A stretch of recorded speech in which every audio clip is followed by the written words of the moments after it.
नमस्कार दोस्तों, जीएस पुराण में आपका एक बार फिर से स्वागत है।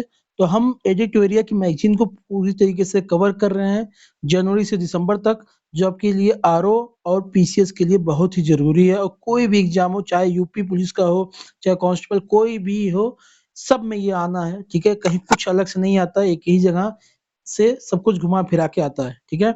तो आइए हम अपने इस वीडियो के सीरीज़ को आगे बढ़ाते हैं, ठीक है? और चालू करते हैं आज की पहली भारत की पहली राष्ट्रीय सुरक्षा रणनीति देश की सुरक्षा उद्देश्यों और उन्हें इन्हें प्राप्त करने के लिए अपनाए जाने वाले तरीकों की रूपरेखा की रणनीति क्या है, ठीक है?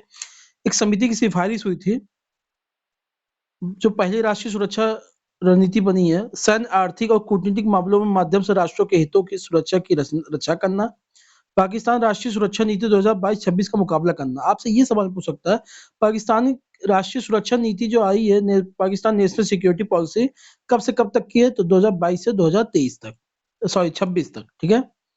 इस सब आपको विशेष ध्यान देना पड़ेगा। इनोवेशन और टेक्नोलॉजी के लिए नए विभाग स्थापित किए जाएंगे। साइबर सुरक्षा के लिए अलग से बजट का प्रावधान, महत्वपूर्ण और उभरती प्रौद्योगिकियों पर ध्यान केंद्रित होगा। देखिए, बहुत जरूरी नहीं है ये वाला सेक्शन, ठीक है? वन लाइनर के हिसाब से बहुत जरूरी नहीं है, लेकिन तब भी इसको आप ध्यान दीजिएगा। मतलब एक बार आपके दिमाग में आ जाए, आंखों के सामने आ जाए, ताकि अगर मान लीजिए आ भी जाता है तो आप इसको कर ले जाए, ठीक है? आगे आगे देखते हैं। एक था नारी शक्ति वंदन अधिनियम 2023। आपको पता है महिलाओं को 33% का आरक्षण दिया गया। कहाँ? विधानसभा और लोकसभा में 2029 से लागू हो गई है, ठीक है? इस वाली विधानसभा में नहीं, लोकसभा के चुनाव में नहीं लागू हो गई है। क्यों? 2026 तक लोकसभा की सीटें फ्रीज कर दी गई हैं, मतलब ना बढ़ेंगी ना घटेंगी। अब 2026 में फिर इसको जो है, हो सकता है जैसे यूपी में कितनी सीटें हैं लोकसभा की? 80 सीटें हैं, इसको बढ़ा के 90 कर दिया जाए, 100 हो जाए, कुछ मतलब बढ़ाया जाए, क्योंकि पॉपुलेशन बढ़ा है। जो इस समय 80 सीटें यूपी की लोकसभा की हैं, ये 1971 की पॉपुलेशन की है, ये आप याद रखिएगा, आ सकता है। प्रेजेंट जो लोकसभा की जो क्या कहते हैं सीटें हैं पूरे भारत में, ये 1971 के लोग जो जन वो क्या कहते हैं, जब जनगणना हुआ था, सेंसस हुआ था 1971 में, तब की सीटें हैं, तब के बेस पे है, ठीक है? तो चलिए आगे बढ़ते हैं। जी। तो क्या है इसका, इसके जो मेन फीचर्स क्या हैं? ये अगर लोकसभा, राज्य विधानसभाओं और दिल्ली विधानसभा में महिलाओं के 33%, ये आ सकता है कितने प्रतिशत? 33% आरक्षण अनिवार्य करता है। यह मौजूदा एससी और एसटी आरक्षण के भीतर महिलाओं के लिए एक तिहाई सीटें भी आरक्षित करता है। मतलब आपसे ये कह दिया गया है, मान लीजिए यूपी की कितनी लोकसभा सीटें हैं? यहाँ पे 80 लोकसभा सीटें हैं, तो यहाँ की 17 सीटें लगभग जो है आरक्षित है। इसमें ये कह दिया जाएगा, इसमें जो एससी एसटी, जो भी एससी सीटें दी जाएंगी, उसमें कम से कम 33% उसमें भी महिलाओं को दीजिए आप। सिर्फ ऐसा नहीं कि पूरे 80 में सिर्फ देंगे, भले आप एससी में किसी महिलाओं को दें ही ना। तो जो रिजर्वेशन मिल रहा है with in the reservation, reservation भी इसमें है, ठीक है? सीटें चक्रानुमान सीटें चक्रानुक्रम आधार पर आधारित की जाएंगी। आरक्षण 15 वर्षों के लिए प्रदान किया जाएगा। इसके पश्चात संसद द्वारा निर्मित विधि के माध्यम से इसे जारी रखा जा सकता है। जो अभी दिया गया ये 15 साल तक रहेगा। जैसे आपको पता है, जो आरक्षण देते हैं नौकरियों में मिलता है एससी एसटी ओबीसी वाला, सिर्फ 10-10 साल के लिए रहता है। हर 10 साल में इसको बढ़ाया जाता है, ठीक है? तो अभी जैसे बढ़ाया गया था, 105वां संविधान संशोधन किया गया था, तो उसमें इसको बढ़ा दिया गया था। अनुच्छेद 330, इधर देखिए ये लिखा हुआ है, ये देखिए अनुच्छेद 330 ए और 332 ए को जोड़ा गया है। ये, हाँ, ये आपसे जरूर पूछेगा इसमें से कौन सा आर्टिकल नहीं जोड़ा गया है। तो ऐसे 5 आर्टिकल देगा, बोलेगा 1 एंड 2, 2 एंड 3, 3 एंड 4, ऐसे करके दे देगा। तो 330 ए, 332 ए को जोड़ा गया है। अनुच्छेद 170 3 और 82 में संशोधन किया जाएगा परिसीमन के लिए, ठीक है? लोकसभा में सिर्फ 2 एआईएमआई सांसदों ने इसका विरोध किया था और 454 सांसदों ने इसका समर्थन किया था, ठीक है? 445 क्या कहते हैं, 56 सांसदों में से सिर्फ एआईएम के जो सांसद थे, उन्होंने इसका विरोध किया था। और क्या बाकी सबने इसका सर्वसम्मति से क्या कहते हैं, इसका समर्थन किया और राज्यसभा में सर्वसम्मति से ये पास कर दिया गया। आपको पता है ये पास हो गया, क्योंकि अब महिलाओं का मामला है, क्योंकि आप ये भी जानते हैं कि वोट वाली मामला है, तो क्यों कौन विरोध करेगा? तो आइए आगे देखते हैं। आदर्श वाक्य क्या है? G20 दिल्ली में डिक्लेरेशन हुआ, ठीक है? वसुधैव कुटुंबकम, एक पृथ्वी, एक परिवार, एक भविष्य का, ठीक है? इसका मतलब क्या होता है? सभी पृथ्वी एक ही परिवार है। वसुधैव, पूरी वसुधा मतलब क्या होता है? धरती। पूरा वसुधैव, पूरी धरती पर रहने वाले सभी एक परिवार हैं, ठीक है? और ये वसुधैव कुटुंबकम है, ये कहाँ से लिया गया है? यह भी आपसे पूछ सकता है। महा उपनिषद, महा उपनिषद से लिया गया है, ठीक है, इसको आप ध्यान दे दीजिएगा। अब आगे देखते हैं इसमें क्या क्या मेन इसका जो फीचर्स क्या है जी। अब मेन फीचर्स क्या है इसके। यूक्रेन रूस यूक्रेन युद्ध पर कहा गया कि सभी राज्यों को संयुक्त राष्ट्र चार्टर के अनुरूप कार्य करना चाहिए। क्रिप्टो एसेट्स नियामक ढांचे के लिए संयुक्त रोड मैप बनाइए। महिला सशक्तिकरण पर कार्य समूह का निर्माण। ग्लोबल डिजिटल पब्लिक इंफ्रास्ट्रक्चर की स्थापना। 2030 तक 3 गुना नवीकरणीय ऊर्जा क्षमता करना है। रिन्यूएबल एनर्जी को लगभग 3 गुना कर देना है। रिन्यूएबल एनर्जी को कितना 3 गुना कर देना है, ठीक, कब 2030 तक। G20 में पहली बार United Nation General Assembly 75/1 UNSC सुधार पर समझौता किया गया। अफ्रीकी संघ सम्मिलित हुआ है इस बार। क्या कहते हैं, अफ्रीकन यूनियन जो है इसको भी सम्मिलित किया गया। अफ्रीकन यूनियन की प्रेसिडेंट कौन है इसको भी आप देख लीजिएगा। वैश्विक जैव ईंधन गठबंधन, ठीक है, ग्लोबल बायो फर्टिलाइजर कोलिशन, ठीक है। आईएसए के साथ इंटरनेशनल सोलर अलायंस की बात हो रही है। आईएएस ना समझ लीजिएगा। इंटरनेशनल सोलर अलायंस के साथ ग्रीन हाइड्रोजन इनोवेशन सेंटर की स्थापना की जाएगी, ठीक है। तो आपसे हो सकता है ग्रीन हाइड्रोजन इनोवेशन सेंटर कहाँ पे, आईएसए में। G20 की स्थापना 1999 में एशियाई वित्तीय संकट की बात हुई थी। आगे बढ़ते हैं। I am I am sorry sorry IMEC global infrastructure and investment PGII के लिए साझेदारी का हिस्सा। भारत मध्य पूर्व यूरोप आर्थिक गलियारा का है ये, ठीक है।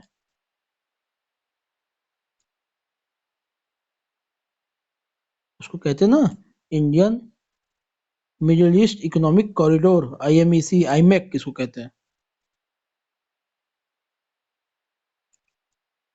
IMEC में rail road ship to rail network शामिल है, जिनमें 2 कॉरिडोर है। एक पूर्वी गलियारा, एक ईस्टर्न इकोनॉमिक, एक eastern corridor and western corridor, उत्तरी गलियारा।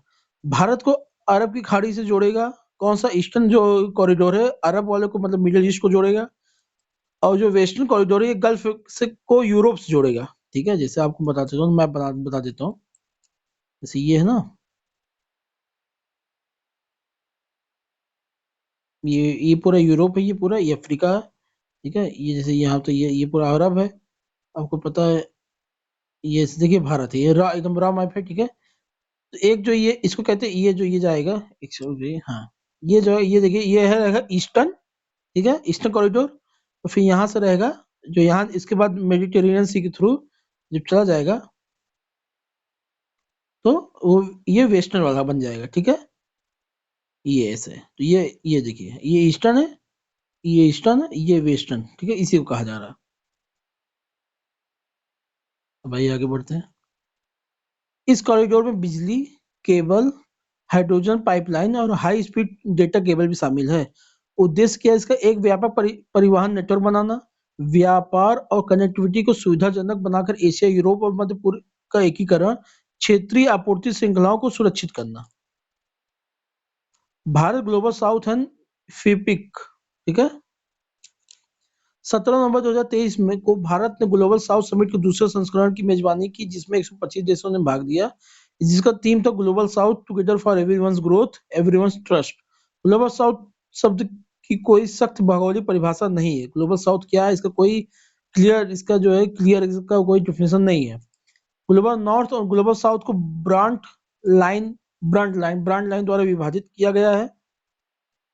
आपसे ये पूछ सकता है कि जो ब्रांड लाइन किससे संबंधित है, ब्रांड लाइन, ठीक है। ब्रांड लाइन किसको, ग्लोबल नॉर्थ और ग्लोबल साउथ को डिवाइड करता है।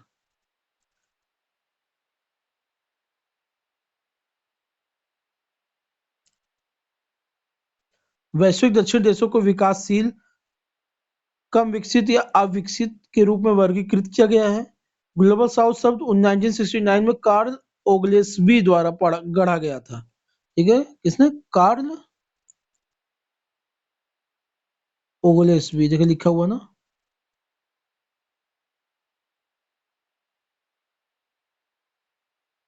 भारत प्रशांत द्वीप सहयोग मंच, ठीक है। इंडिया पैसिफिक आइलैंड जो मंच है का तीसरा शिखर सम्मेलन port Moresby Papua New Guinea में आयोजित हुआ। आपसे ये पूछेगा पोर्ट मोरेस्बी ये कहाँ पे पपुआ न्यू गिनी में है। भारत और पपुआ न्यू गिनी के द्वारा ये अध्यक्षता किया सह अध्यक्षता जो ये पीछे देखो ये लिख दिया पढ़ने में नहीं आ रहा। विकास के लिए 12 सूत्रीय फार्मूला तैयार किया गया। सौर ऊर्जा परियोजना के लिए भारत द्वारा सामोआ सोमोआ ये सामोआ एक देश है। सामोआ क्या जी हाँ एक सेकंड एक सेकंड एक सेकंड। हाँ जी सामोआ को 100 मिलियन अमेरिकी डॉलर की ऋण सहायता दी लोन दिया 100 मिलियन अमेरिकी डॉलर लोन दिया है मतलब लगभग 800 करोड़ रुपए। हाल ही में भारत ने एनएलपी का 1 वर्ष पूरा किया है। ठीक है राष्ट्रीय लॉजिस्टिक नीति नेशनल लॉजिस्टिक पॉलिसी 2022 आई थी और भारत में 1 साल पूरा हो गया। उसका उद्देश्य क्या है लॉजिस्टिक्स की लागत कम करना और 2023 तक वैश्विक बेंचमार्क तक पहुंचना। लॉजिस्टिक का मतलब ये होता है मान लीजिए ये फैक्ट्री है ठीक है मान लीजिए ये रॉ मटेरियल यहाँ से आता है ये फैक्ट्री यहाँ बन के मार्केट में जाता है तो यहाँ से इसका टूटना यहाँ से लेकर यहाँ तक रॉ मटेरियल यहाँ तक फैक्ट्री तक ट्रांसपोर्ट होना यहाँ बनना उसकी पैकेजिंग होना पैकेजिंग पैक होने के बाद उसका फिर वहाँ मार्केट तक जाना तो ये जब जो कॉस्ट आता है ना इसको कहते हैं लॉजिस्टिक कॉस्ट ये कंप्लीट और इसी को कम करने के लिए आया था नेशनल लॉजिस्टिक पॉलिसी। ठीक है अब 100 रुपए मान लीजिए किसी का नाम 100 रुपया है मान लीजिए अब उसमें 15 रुपये उसका लॉजिस्टिक कॉस्ट आ जा रहा है तो ये तो महंगा पड़ जा रहा है ना तो ये जितना कम रहेगा भारत में 10 से 15% है लॉजिस्टिक कॉस्ट जो कि बहुत ज्यादा है। ठीक है इतना नहीं होना चाहिए तो इसी के लिए इसी को कम करने के लिए आया था। 2030 तक शीर्ष 25 देशों में आना है। कृषि उत्पाद जैसे जर्मनी का सबसे बढ़िया होता है। एग्रीकल्चर प्रोडक्ट की बर्बादी को रोकना है। भौतिक संपत्तियों के गोदामों को मानकीकृत करने का लक्ष्य है। सभी लॉजिस्टिक की निगरानी के लिए सिस्टम इम्प्रूवमेंट ग्रुप का गठन किया गया है। डेटा संचालित निर्णय समर्थन तंत्र बनाना है। एनएलपी को सीएलपी कॉम्प्रहेंसिव लॉजिस्टिक पॉलिसी उसको कहते हैं। सी ऐसे एन है एनएलपी इसको कहते हैं नेशनल लॉजिस्टिक पॉलिसी।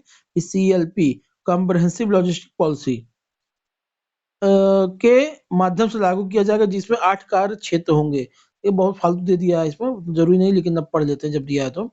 वर्तमान में भारत के विश्व के लॉजिस्टिक प्रदर्शन सूचकांक 2022 में 38वें नंबर पे है। याद रखिएगा वर्ल्ड लॉजिस्टिक इंडेक्स में भारत किस नंबर पे 38वें नंबर पे है और दुनिया का सबसे बेहतर किसका जर्मनी का है। अब पता नहीं कि ये फर्स्ट पे है कि नहीं है लेकिन बेहतर के रूप में बता रहा हूँ। इंडेक्स पे मत जाइएगा कि मैंने बता दिया जर्मनी नंबर 1 पे एक बार चेक कर लीजिएगा नंबर 1 पे कौन लेकिन जर्मनी हो सकता है जर्मनी ही हो। ठीक है पीएम विश्वकर्मा योजना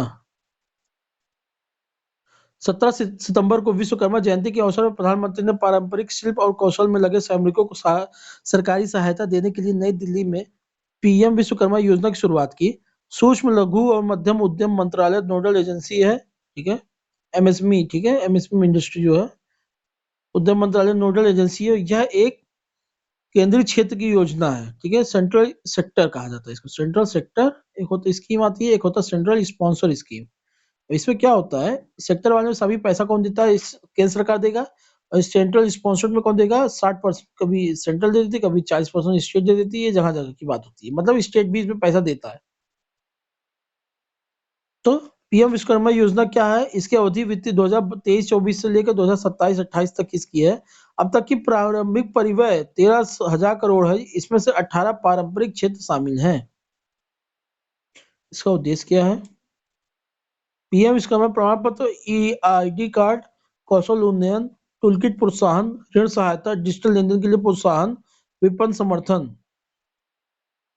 न्यूनतम आयु 18 वर्ष लाभ परिवार के एक सदस्य तक ही सीमित रहेगा। हाथों हाथ औजारों से काम करने वाले कारीगर शिल्पकार। ठीक है अब आते हैं सशस्त्र बल विशेषाधिकार अधिनियम अफसफा 1958 या arm forces special protection act इसको कहा जाता है। ठीक है यह अधिनियम अरुणाचल प्रदेश असम मणिपुर मेघालय मिजोरम नागालैंड त्रिपुरा के आसान क्षेत्रों में सशस्त्र बलों को विशेष शक्तियां प्रदान करता है। बिना वारंट के संदिग्ध लोगों को गिरफ्तार कर लेता है। कानून के अनुसार किसी व्यक्ति पर गोली चलाना या बल प्रयोग करना कानून के अनुसार मिल जाएगा कि मार दो गोली। ठीक है मतलब जहां आसान क्षेत्र हो वहां पे जहाँ पे आप सभा लागू हो वहां पे किसी भी ऐसे संरचना को नष्ट कर देना जिससे हथियार और भंडारण का आश्रय होने का संदेह हो क्या है संदेह हो। ठीक है, जहां से हमले किए जा सकते हैं। लगे कि यहाँ पे बहुत बम बम गोला रखा तो इसको जो नष्ट कर दो। ठीक है, आगे देखते हैं। साक्ष्य के लिए बिना वारंट के तलाशी लेना। ठीक है, वारंट की जरूरत नहीं है। अब सफा के अभियोजन या कार्यवाही पर रोक लगाता है।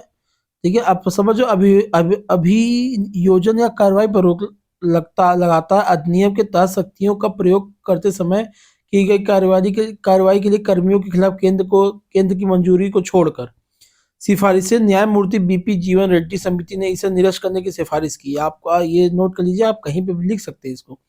न्यायमूर्ति बीपी जीवन रेड्डी समिति ने इसे निरस्त करने की सिफारिश की है।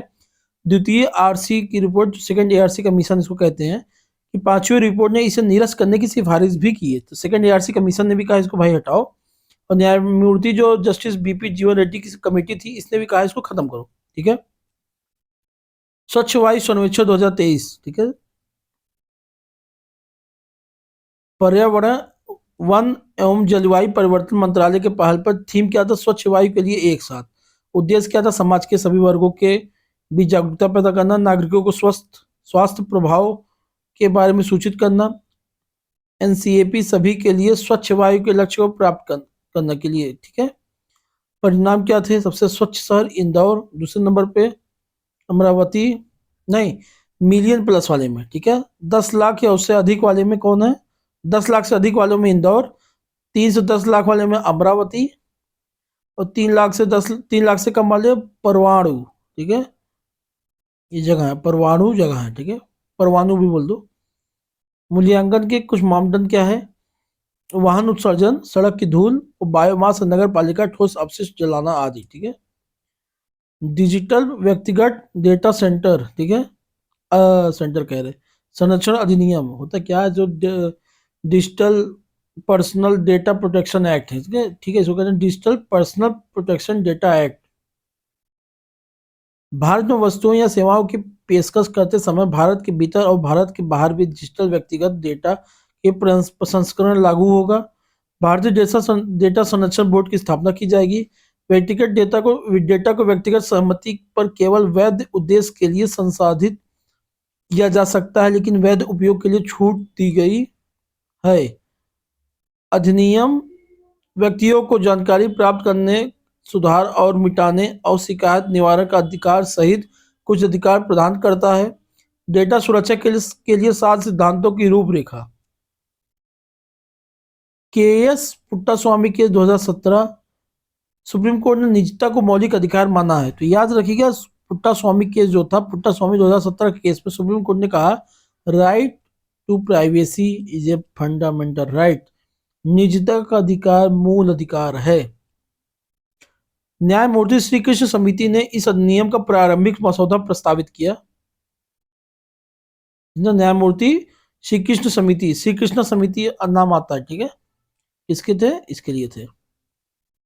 भारतीय न्याय संहिता 2023, जो पहले इंडियन जस्टिस कोड जिसको कहा जाता है, इंडियन जस्टिस कोड, पहले आईपीसी था ना, आईपीसी सीआरपीसी पढ़ते थे, इसका इन सब का नाम बदल के इन सबके बहुत रिफॉर्म ले आया गया है। ठीक है, इसको पढ़ते हैं। हाँ चलिए ठीक है। भारतीय दंड संहिता 1860 का स्थान लेगा। राजद्रोह, आतंकवाद, संगठित अपराध की नई परिभाषा की गई है। मॉब लिंचिंग के लिए अलग से दंड निर्दिष्ट करता है। मॉब लिंचिंग जो होता था, इसके पहले जो कानून थे आईपीसी के, उसमें इसके बारे में कुछ नहीं बताया गया था। ठीक है, तो अब वो इस वाले में, नए वाले कोड में डाला गया। 18 साल से कम उम्र की महिलाओं के सामूहिक बलात्कार के लिए मौत की सजा है। इससे पहले यह उम्र 12 वर्ष का था। अब 18 साल से कम उम्र की महिलाओं में से सामूहिक बलात्कार जब हो, अगर करते हो, या कोई भी गैंगरेप जिसको कहा जाता है, उसको उम्र कैद की, मौत की सजा दे दी गई है। ठीक है, शादी के झूठे वादों पर यौन संबंध बनाने पर दंड का प्रावधान है। कि ये देखिए दिक्कत है थोड़ा ये। ठीक है, दिक्कत इस मामले में है कि आप इसको फिर कैसे आप बहुत कर सकते हैं, मतलब बहुत ये समझाने में बहुत दिक्कत होगी ना। आप जैसे मैरिटल रेप कहते हैं कि मैरिटल रेप होना चाहिए, तो इसमें दिक्कत ये आती है कि आप इसको कैसे साबित करोगे। मान लीजिए आप आज, ठीक है, आज कंसेंसुअल सेक्स आप करते हैं, साथ में एक दूसरे के साथ सहमति के साथ सेक्स करते हैं, फिर कल नहीं करते हैं, फिर परसों करते हैं, फिर मान लीजिए परसों नहीं कर रहे हैं, तो आप कब बताएंगे कि हाँ ठीक है, हम 2 बजे से 4 बजे तक हमारा कंसेंट था, फिर 4 से 6 बजे तक नहीं था। तो मैरिटल सेक्स को बताना, ये मैरिटल सेक्स, ये मैरिटल रेप बहुत ही दिक्कत वाली बात है। इसका बहुत होता होगा, ये कहीं ना, ऐसे जरूरी नहीं है, ऐसा कहीं नहीं होता होता होगा, लेकिन ये इसका दुरुपयोग बहुत हो सकता है, ये इसको डिफाइन करना बहुत मुश्किल है। ठीक है, कैसे आप कहेंगे? हो सकता है आप सही हो बाकी गलत हो, तो क्या करेंगे? तो ऐसा है नहीं कि हर जगह सब कुछ सब ईमानदार ही हो, दिक्कत यहाँ की है ना, इसलिए दिक्कत है। ये भी एक शादी के झूठे वादे, आप कैसे कह सकते हैं शादी का झूठा वादा हो चुका था? ठीक है, कहीं कहीं होता है, लेकिन कहीं बहुत जगह नहीं होता। खुद होता है कि भाई तो हमको इतना पैसा दो, नहीं तो हम कह देंगे तो हमारा झूठे साथ तुम्हारा जीवन संबंध बनाए, साबित करता रहा भाई, आदमी साबित करता रहे अपना। चलिए आगे बढ़ते हैं। दंड प्रक्रिया संहिता सीआरपीसी 1973 का स्थान लेगा भारतीय नागरिक सुरक्षा संहिता जो है। ठीक है, कम से कम 7 साल की सजा के लिए फॉरेंसिक जांच अनिवार्य है। विभिन्न प्रक्रियाओं के क्या कहते हैं समय सीमा तय करना, घोषित अपराधी को अनुपस्थिति में मुकदमे का संचालन और निर्णय की घोषणा, सभी परीक्षण पूछताछ और कार्यवाही के इलेक्ट्रॉनिक मोड में आयोजित की जा सकती है। कम से कम एक सब इंस्पेक्टर के अनुरोध पर आरोपी की मेडिकल जांच। सीआरपीसी पहली बार 1882 में अधिनियमित हुआ, बाद में 1898 में, 1923 और 1955 में, और सीआरपीसी 1973 में संशोधित किया गया। भारतीय साक्ष्य अधिनियम 2023, इंडियन एविडेंस कोड 2023 एक्ट, भारतीय साक्ष्य अधिनियम 1872 का स्थान लेगा। इलेक्ट्रॉनिक या डिजिटल रिकॉर्ड का कानूनी प्रभाव कागजी रिकॉर्ड के समान ही होगा। इलेक्ट्रॉनिक रूप से दी गई किसी भी जानकारी को मौखिक साक्ष्य माना जाएगा। एक ही अपराध के लिए एक से अधिक व्यक्तियों को मुकदमा चलाया जाएगा। एक ही अपराध के लिए एक से अधिक व्यक्तियों को मुकदमा चलाया जाएगा। डीएनए साक्ष्य की स्वीकार्यता के लिए विशेष प्रावधान है इसमें। ठीक है, मुख्य चुनाव आयुक्त, चीफ इलेक्शन कमिश्नर और अन्य चुनाव आयुक्त, इलेक्शन कमिश्नर नियुक्ति, सेवा की शर्तें और कार्यालय की अवधि विधेयक 2023। चुनाव आयोग, चुनाव आयुक्तों की सेवा की शर्तें, व्यवसाय का संचालन अधिनियम 1991 की जगह लेगा। चीफ इलेक्शन कमिश्नर और इलेक्शन कमिश्नर की नियुक्ति चयन समिति प्रधानमंत्री रहेंगे, लोकसभा के विपक्ष के नेता रहेंगे, और प्रधानमंत्री द्वारा नामित एक व्यक्ति, एक केंद्रीय कैबिनेट मंत्री की सिफारिश पर राष्ट्रपति द्वारा की जाएगी। कैबिनेट सचिव की अध्यक्षता वाली एक खोज समिति चयन समिति और नामों का एक पैनल प्रस्तावित करेगी। सीईसी ईसी का वेतन और सेवा शर्तें कैबिनेट सचिव के बराबर होगा। पहले यह सुप्रीम कोर्ट के न्यायाधीश के बराबर थी। ठीक है, अब इनका जो वेतन, पैसा, शर्त, ये सब जो है जो कैबिनेट सेक्रेटरीज है उनके बराबर होगा। ठीक है, ये सुप्रीम कोर्ट के न्यायाधीश के पहले बराबर थे, तो सुप्रीम कोर्ट की जो पोस्ट है वो काफी बड़ा पोस्ट है, उसके साथ इसकी तुलना करना थोड़ा गलत था। ठीक है, इसीलिए इसको बदल दिया गया। इससे पहले अनूप बर्नवाल बनाम यूओआई मामले में सुप्रीम कोर्ट ने घोषणा की थी, राष्ट्रपति, इलेक्शन कमिश्नर और चीफ इलेक्शन कमिश्नर को नियुक्ति सलाह समिति के परामर्श के तहत करेंगे, जिसमें प्रधानमंत्री, लोकसभा में विपक्ष के नेता और भारत के मुख्य न्यायाधीश शामिल होंगे। सेम यही कमेटी सीबीआई को लेकर भी थी। ठीक है, सीबीआई को भी यही, जो सीबीआई की जो भी बॉडी चुनती है उसमें प्राइम मिनिस्टर होते हैं, एलओपी होते हैं, लीडर ऑफ अपोजिशन, और चीफ जस्टिस ऑफ इंडिया या उनके द्वारा बैठाया गया कोई जज, ये 3 लोग होते हैं। और जब सीबीआई, ये तीनों मिलकर जो सीबीआई के चीफ चुनते हैं तब भी तो सबको प्रॉब्लम होती है। तब यही लोग जब चीफ जस्टिस को चुनेंगे, क्या कहते हैं, मुख्य न्यायाधीश को चुनेंगे, अरे सॉरी क्षमा करिएगा, मुख्य चुनाव आयुक्त को चुनेंगे, तब भी तो फिर वही प्रॉब्लम हो सकती है। तो फिर ये कहना कि सुप्रीम कोर्ट के फैसले को क्यों बदल दिया गया। कभी कभी होता क्या है, सुप्रीम कोर्ट फैसला सुनाती तो है किसी चीज को लेकर, लेकिन वो ये भी कहती है जब अगर इस पे जब कानून नहीं रहता कहीं, अब मान लीजिए किसी चीज को संबंध में कानून नहीं है, तो अगर वो ब्लैंक है, ठीक है, ब्लैक, वो ग्रे एरिया कोई है, तो ग्रे एरिया में सुप्रीम कोर्ट अपना कानून बना देती है। लेकिन जब कभी केंद्र सरकार उस पर कानून कभी संसद द्वारा बनाती है तो उसको रिप्लेस कर दिया जाता है। ठीक है,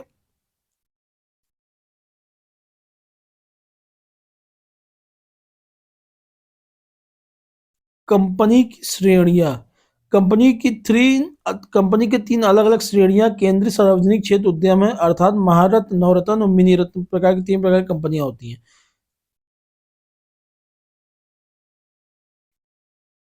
ठीक है,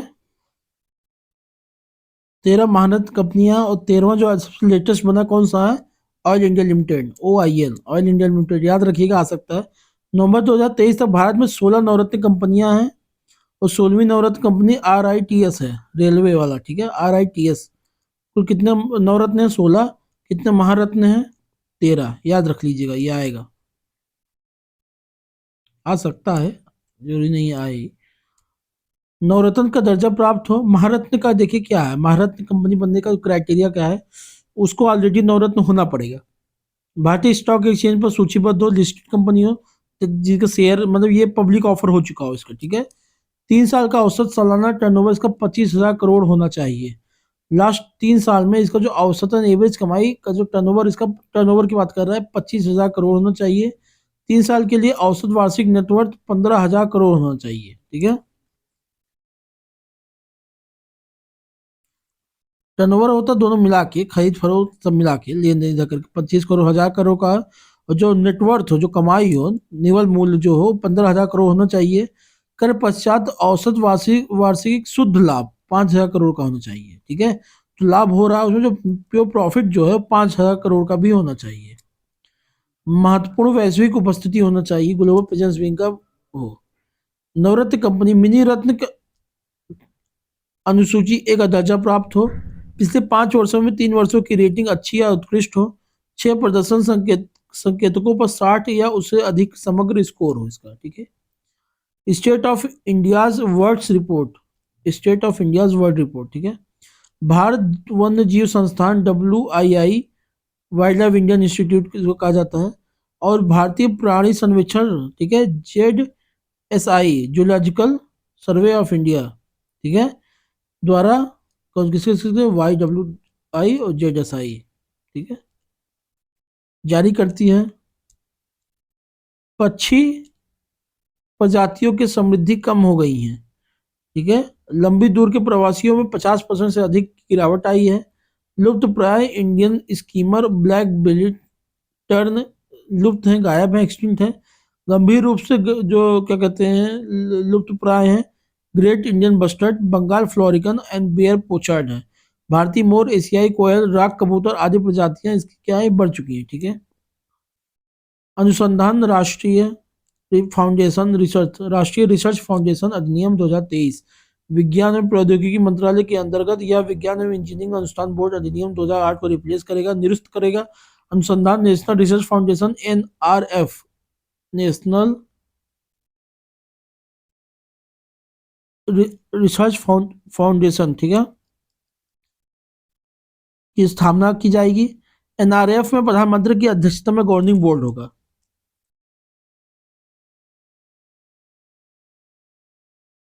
कार्यकारी परिषद की अध्यक्षता प्रधान वैज्ञानिक, जो प्रिंसिपल साइंटिफिक एडवाइजर होते हैं, वो करेंगे, और यह निकाय कार्यान्वयन का कार्य करेगा। NRF के कार्य क्या होंगे? अनुसंधान, नवाचार, उद्यमिता के लिए रणनीतिक दिशा प्रदान करने के लिए देश का सर्वोच्च निकाय है, ठीक है। अनुसंधान और विकास के लिए अल्पकालिक, मध्यम अवधि और दीर्घकालिक रणनीति तैयार करना। अनुसंधान प्रस्ताव के लिए अनुदान प्रदान करना। अंतर्राष्ट्रीय आयोग को प्रोत्साहित करना। वैज्ञानिक अनुसंधान परिणामों और खर्चों का वार्षिक सर्वेक्षण करना, ठीक है। तो ये आज हम लोगों ने इतना पढ़ लिया, लोग ज़्यादा नहीं पढ़े, ठीक है, थोड़ा ही पढ़े, लेकिन ठीक है। इसको अब कल हम लोग इसको कंप्लीट कर देंगे पूरा, पूरा नहीं, इससे आगे बढ़ाएंगे, आज इतना ही करते हैं। तो बहुत बहुत धन्यवाद आपका, हमसे जुड़े रहे आप। प्लीज़ इस चैनल को जरूर सब्सक्राइब कीजिए और अपने दोस्तों तक इसको जरूर शेयर कीजिए। आपका बहुत बहुत धन्यवाद, आपका दिन शुभ मंगलमय हो। जय हिंद, जय भारत।